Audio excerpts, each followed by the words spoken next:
thought it was a match made in heaven, a storybook beginning. We were riding on the train, back from work. I am 27, male, and my wife is 24, female. She's an accountant and I am a lawyer. That afternoon, I just won the biggest case of my life. I was going to head home, dress up, and join my friends to celebrate. While I was on the train home, I saw a beautiful woman sitting and flipping through her phone. There were people around, and I wanted to approach her. I was beaming with confidence, still high from the court case I won for my client. I approached her and we struck a conversation. I don't remember much of what we talked about, but I remember asking her to come out that night to celebrate, and she accepted. We hit it off quickly, and 6 months later, we were walking down the aisle. We wanted to start a family quickly, and it meant a lot to us to have a child at the early stage of our marriage.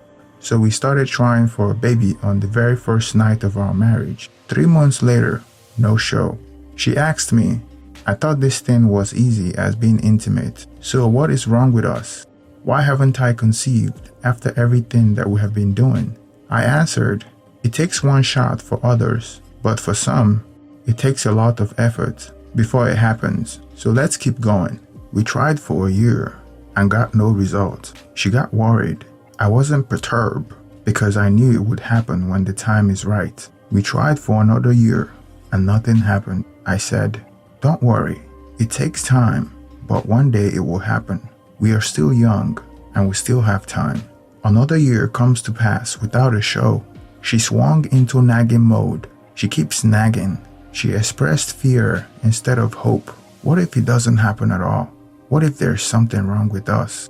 To have all these questions answered, we went to a specialist. After going through a series of tests, the specialist told us that I have a low sperm count. He was confident, however, that modifying my lifestyle can change it because my count wasn't too bad.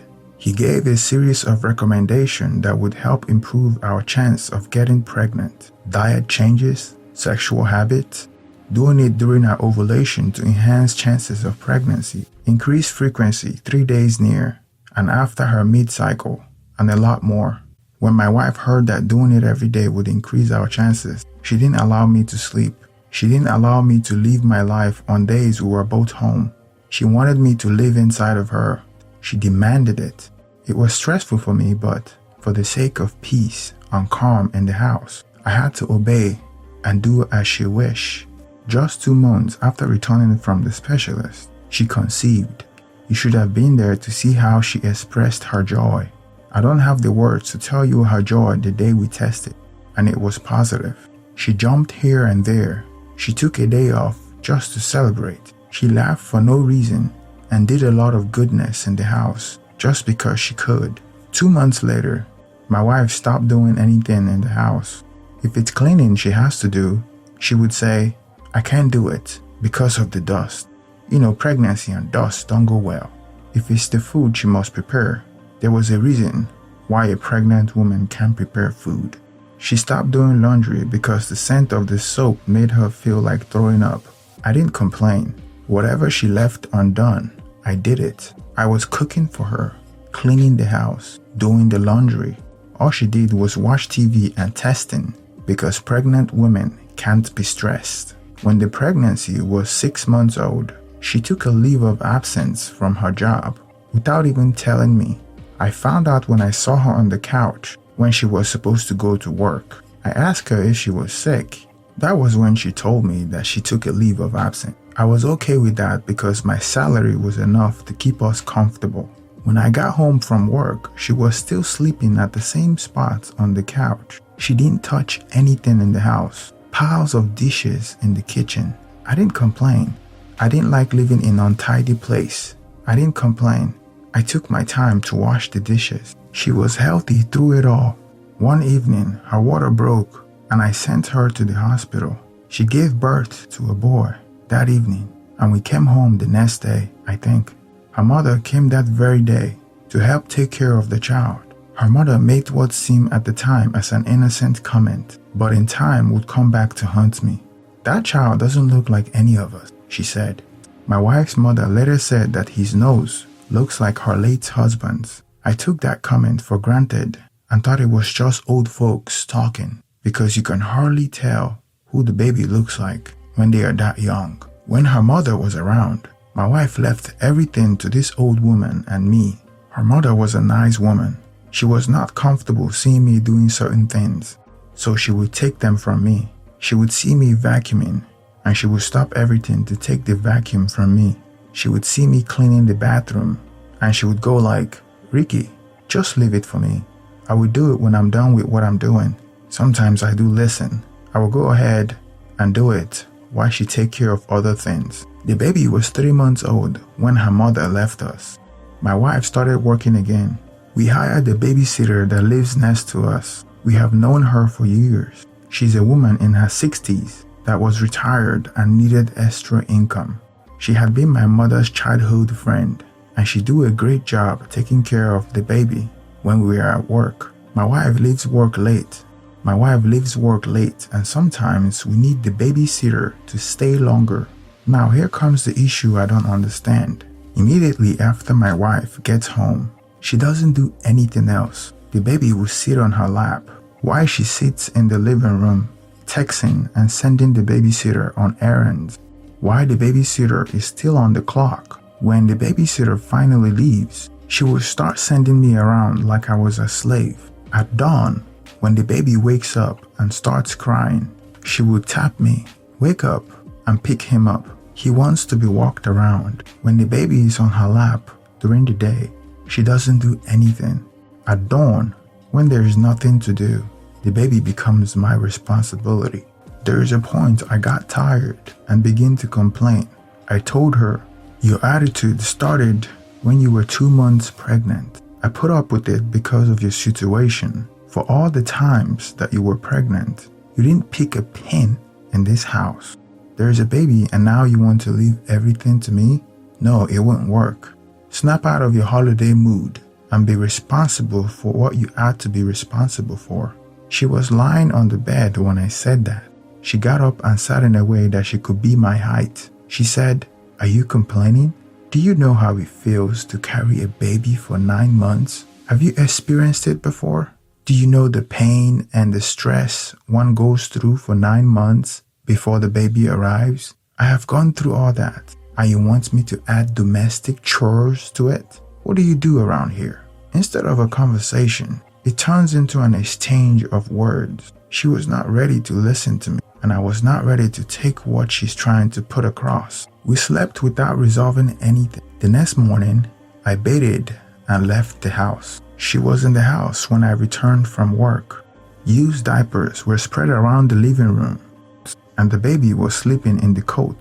I asked, "Is that where you would like to keep the used diapers?" She answered, "If it bothers you, you can gather them and take them to the trash." I did. It's not my nature to watch things go wrong. The baby would be crying at night, and I would ask her, "Haven't you heard the baby crying?" She would tell me, "If it bothers you, you can make him keep quiet." She doesn't cook in the house and doesn't clean. Her answer is, "If it bothers you, then you have to do it." She will be hanging the baby around her neck all day, even when the baby is sleeping. On weekends, when I'm doing laundry, she would throw her things in and ask me to wash them for her. The annoying thing is that the baby is her excuse, only when he's not crying. Immediately when he starts crying, her solution is to give him food. If the food doesn't make him stop, she will stop attending to him. When I complain, the baby becomes my responsibility. We have talked about it. I got tired of having arguments about it, and I can't come back from work and spend most of my time taking care of the baby when I was supposed to be studying. So I decided to hire the babysitter full-time. Things seemed to be working well for some time.